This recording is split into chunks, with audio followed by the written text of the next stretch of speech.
అందరికీ నమస్కారం. ఈరోజు రైతు భరోసాని అమలు చేస్తున్నామని చెప్పి జగన్మోహన్ రెడ్డి గారు ఆయన బటన్ నొక్కే కార్యక్రమం చేసి అనునిత్యం మోసంతో బతికే జగన్మోహన్ రెడ్డి గారు ఆఖరికి అన్నదాత అయినటువంటి రైతును కూడా మోసం చేసే వ్యక్తిగా ముఖ్యమంత్రిగా చరిత్రలో మిగిలిపోతాడని చెప్పి నా భావన.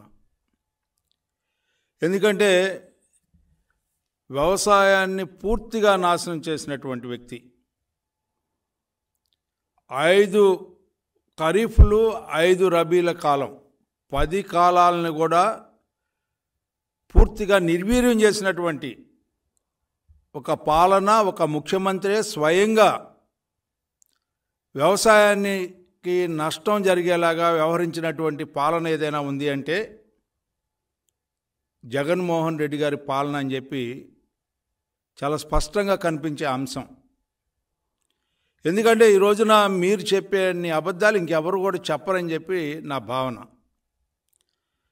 వ్యవసాయాన్ని మరి ముఖ్యంగా నిర్వీర్యం చేయటమే కాకుండా వ్యవసాయానికి సంబంధించినటువంటి రైతులను ఆదుకుంటున్నానని చెప్పి ఎన్నికల ముందల మీరు చేసినటువంటి వాగ్దానం, నేను 5 సంవత్సరాల్లో 50,000 రూపాయలు ఇస్తానన్నటువంటి మీరు ఎన్నికల్లో గెలిచిన తర్వాత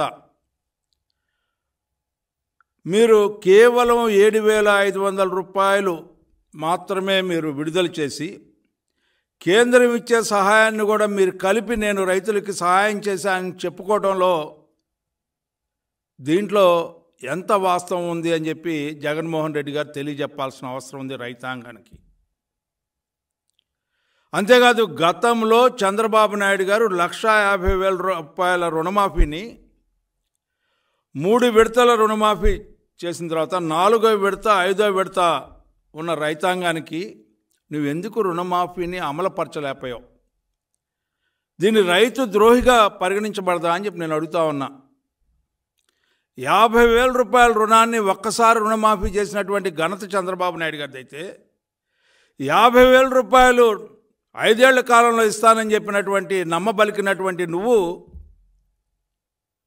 కేవలం 37,000 రూపాయల 500 రూపాయలు మాత్రమే ఇచ్చి చేతులు దులుపుకున్నటువంటి చరిత్రహీనుడివి నువ్వు జగన్మోహన్ రెడ్డి గారు అని చెప్పి మనం చేస్తా ఉన్నాం.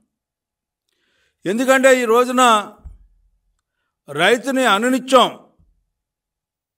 మోసానికి గురయ్యేలాగా చేసినటువంటి పాలన, ధాన్యం కొనుగోలు, ఏ రకంగా ధాన్యం కొనుగోలు కొన్నావు? ఒకసారి ధాన్యం కింటాకి ధాన్యంపై 600 నష్టం వచ్చింది. మీరు చెప్పుకునే లెక్కల ప్రకారంగా 43 లక్షల మెట్రిక్ టన్నుల ధాన్యాన్ని మీరు కొనుగోలు చేసినట్లయితే అది కూడా మోసమే. ఏ రకంగా మోసం చేశారు? ట్రాన్స్పోర్టు, గోతాము, తేమ, రకరకాల మోసం చేస్తూ మీ రైతు భరోసా కేంద్రాల సాక్షిగా ఏ రైతు భరోసా కేంద్రాలనైతే ఏర్పరిచి రైతుకు న్యాయం చేస్తాను, కళ్ళం దగ్గరే నేను కొంటాను, లేకపోతే వారం రోజుల్లోనే నిధులు విడుదల చేస్తాను, 21 రోజులకి దాన్ని పెంచి ఆ తర్వాత 2 నెలలకు పెంచి 6 నెలలకు కూడా నిధులు విడుదల చేయకుండా రైతుని నష్టపోయేలాగా చేసినటువంటి ప్రభుత్వం నీది కాదా అని చెప్పి నేను అడుగుతా ఉన్నా. 43 లక్షల మెట్రిక్ టన్నుల ధాన్యాన్ని నువ్వు కొనుగోలు చేస్తుంటే తద్వారా 2,580 కోట్లని నష్టం చేసినటువంటి ఘనత నీకే దక్కిందయా జగన్మోహన్ రెడ్డి గారని చెప్పి మీకు మనం చేస్తా ఉన్నా. అంతేకాకుండా నువ్వు ఆక్వా రైతుల్ని ఏ రకంగా నాశనం చేసావు?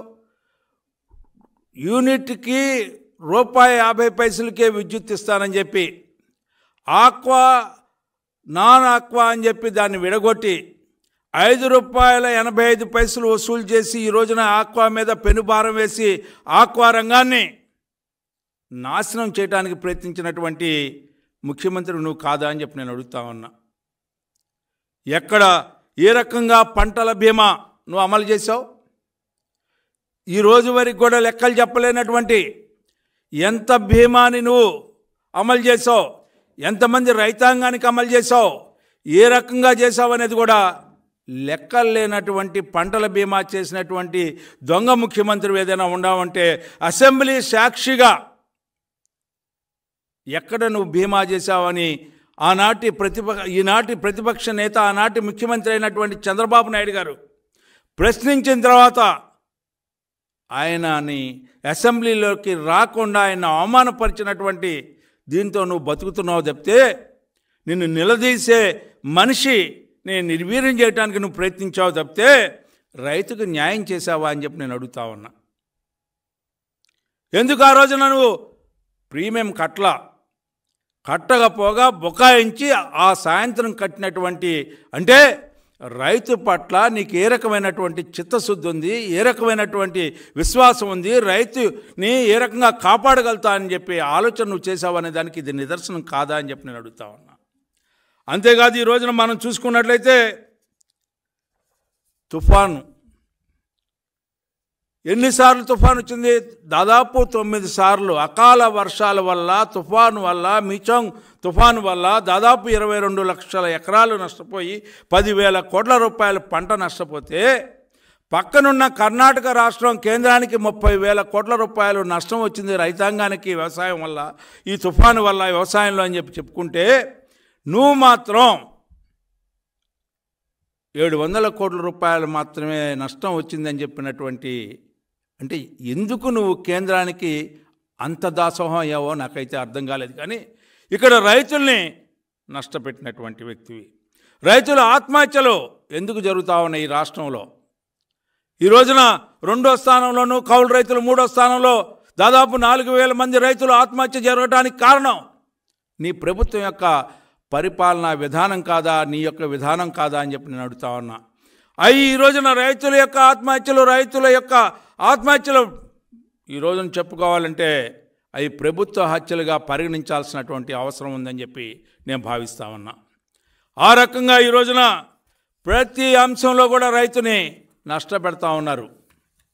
పేదవాళ్ళకి ఏదైతే హరిత విప్లవం తీసుకురావడానికి ఆనాడు చంద్రబాబు నాయుడు గారు యాంత్రీకరణ, డ్రిప్ ఇరిగేషను, స్ప్రింక్లర్ ఇరిగేషను తీసుకొచ్చి ఆ రోజున రైతులకి న్యాయం జరగాలి అని చెప్పి, వ్యవసాయాన్ని లాభసాటిగా తీసుకెళ్లాలని చెప్పి ఆనాడు 9 గంటలు కరెంట్ ఇచ్చే విధంగా ఆయన ఒక ఆలోచన చేస్తే దాన్ని పూర్తిగా నిర్వీర్యం చేసినటువంటి పరిస్థితి నీది కాదా అని చెప్పి నేను అడుగుతా ఉన్నా. ఎందుకు ఒక్కొక్క రైతు నెత్తి మీద 2,45,554 రూపాయలని అప్పు ఉంచడానికి నువ్వు ప్రయత్నించావు. అంతేకాకుండా 1,91,970.26 కోట్ల రుణభారం ఉందని చెప్పి ఆంధ్ర రాష్ట్రంలో రైతులు నెత్తి మీద కేంద్రం చెప్పినటువంటి వాస్తవం మీకు గుర్తు చేస్తా ఉన్నా. అంతేకాదు రుణభారం కూడా రాష్ట్రం యొక్క రుణభారం యొక్క పరిస్థితి దేశంలో 2వ స్థానం ఉందని కూడా చెప్పడం అనేది ఒక్కసారి నీకు గుర్తు చేస్తా ఉన్నా. అబద్ధాలైతే చెప్తా ఉన్నావు. 57 నెలల్లో రైతులకి 1,000 కోట్ల సాయం అందించాలని చెప్పి అసత్య ప్రచారాలు చేసుకుంటా ఉన్నావు. నీ యొక్క సాక్షి మీడియాలో, నీ బ్లూ మీడియాలో ఎక్కడుందయా నువ్వు నిజమని చెప్పి నేను అడుగుతా ఉన్నా. ఏ గ్రామమైనా రండి, ఏ రైతుకు న్యాయం జరిగిందో తెలుసుకుందాం. నిజ నిర్ధారణ కమిటీ ఒకటి వేయండి. నిజంగా మీకు వాస్తవం తెలుసుకోవాలంటే ఇవాళ కౌలు రైతులకి నువ్వు న్యాయం చేస్తానని చెప్పావు, చూస్తున్నా అని చెప్పావు ఎన్నికల ముందల. గత ప్రభుత్వం చంద్రబాబు నాయుడు నాయకత్వంలో 15,36,000 మంది కౌలు రైతు కార్డుల ద్వారా గుర్తించబడితే ఇవాళ ఒక్క రైతుకైనా సరే నువ్వు గుర్తించావా అని చెప్పి కేవలం 1,00,000 మంది కౌలు రైతులుగా గుర్తించి వాళ్ళకు కూడా అరకొర సహాయం చేసినటువంటి ముఖ్యమంత్రి నువ్వు కాదా, దగాకోరు ముఖ్యమంత్రి నువ్వు కాదా అని చెప్పి నేను అడుగుతా ఉన్నా.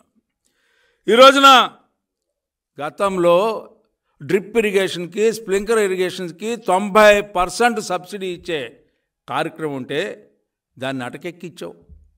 ఏమైపోయింది? నీ రైతు భరోసా కేంద్రం ఏమైంది? ఎక్కడ నువ్వు 2018-19లో డ్రిప్ ఇరిగేషన్ ఈ యొక్క భారతదేశంలో ప్రథమ స్థానంలో ఉంది.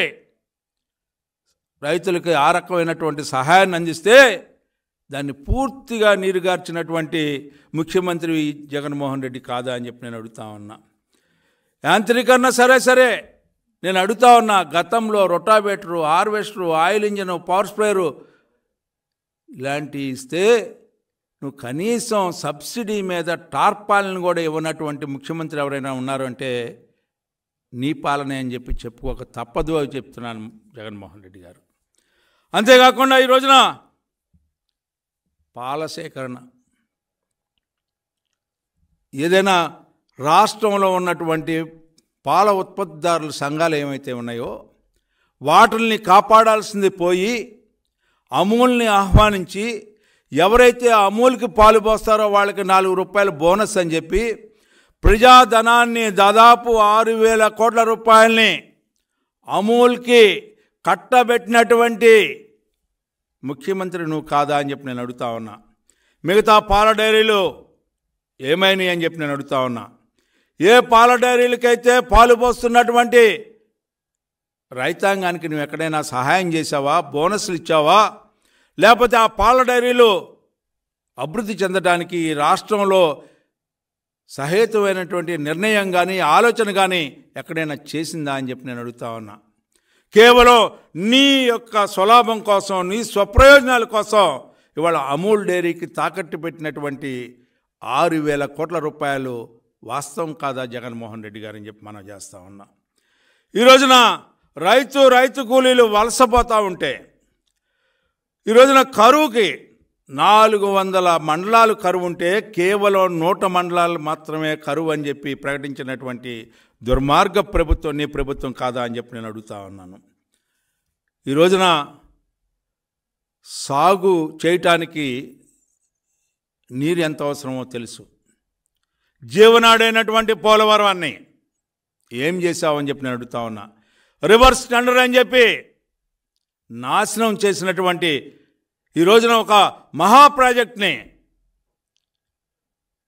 చంద్రబాబు నాయుడు గారి కళల యొక్క సాకారం దేవున్న భయంతో రివర్స్ టెండర్ ద్వారా పోలవరాన్ని మట్టుబెట్టినటువంటి దుర్మార్గుడివి నువ్వు కాదా అని చెప్పి నేను అడుగుతా ఉన్నా. అదే సందర్భంలో పట్టిసీమ ఈ ప్రాంతానికి రాకపోయినట్లయితే, అదే పట్టిసీమ ద్వారా ఈనాడు గోదావరి జలాల్ని మరలించకపోయినట్లయితే ఈ ప్రాంతం అంతా కూడా మరో పాలమూరుగా మారే పరిస్థితి నుంచి తప్పించినటువంటి అపర భగీరథుడు చంద్రబాబు అయితే, ఈనాడు నువ్వు పోలవరాన్ని అయినటువంటి జీవనాడిని, ప్రజల జీవనాడిని ఈ రోజున పూర్తిగా నాశనం చేసినటువంటి ముఖ్యమంత్రివి నువ్వు కాదా అని చెప్పి నేను అడుగుతా ఉన్నా. ఏమి న్యాయం చేసావు రైతాంగానికి? ఏ రకంగా నువ్వు ఆదుకున్నావు? కరువు తాండవిస్తూ ఉన్నా కూడా కరువు సాయం ప్రకటించలేనటువంటి అసమర్థ ముఖ్యమంత్రి నువ్వు కాదా అని చెప్పి నేను అడుగుతా ఉన్నా. ఆ రోజున చంద్రన్న పాలనలో కరువుని తుదముట్టించడానికి ట్రాక్టర్లతో నీటి సరఫరా చేసి రెయిన్ గన్లతో పంటలని నాశనం కాకుండా కాపాడటానికి ప్రయత్నిస్తే నువ్వు ఎక్కడైనా సరే ఈ రోజున 31 లక్షల ఎకరాల సేద్యం తగ్గింది అంటే సిగ్గుపడాల్సిన అవసరం లేదా అని చెప్పి నేను అడుగుతా ఉన్నా. ఈ రాష్ట్రంలో 82 లక్షల ఎకరాలు ఉంటే ఈనాడు నువ్వు ఇస్తుంది ఎంత? కేవలం 52 లక్షలకు మాత్రమే రైతు భరోసా ఇస్తూ 30 లక్షల మంది రైతాంగానికి రైతు భరోసా దక్కకుండా చేసినటువంటి దుర్మార్గపు ముఖ్యమంత్రి నువ్వు కాదా అని చెప్పి నేను అడుగుతా ఉన్నా.